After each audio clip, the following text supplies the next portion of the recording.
ముందుగా మేషరాశి వారికి మొదటి వారంలో అనవసర కోపావేశాలు పెరుగును, అలాగే ఆత్మవిశ్వాసం పెరుగును, కుటుంబంలోకి బంధుమిత్రుల యొక్క రాకపోకలు అనేటువంటివి ఉండగలవు, ఆర్థికపరమైనటువంటి విషయాల్లో ప్రోత్సాహకరంగా నడుచును, గృహవస్తు వాహన మూలకమైనటువంటి విషయాల్లో వీరు ముందడుగు వేసే అవకాశం కలదు.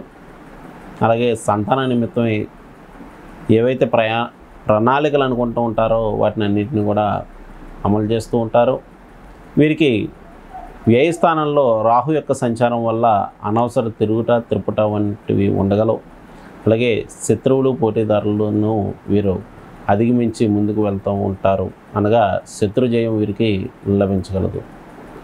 ఈ వారం ఈ రాశివారు చేసుకోవాల్సినటువంటి పరిహార విషయానికి వచ్చినట్లయితే వీరు విష్ణు ఆలయ దర్శనం, విష్ణు సహస్రనామ స్తోత్రాన్ని పఠించడం మంచిది.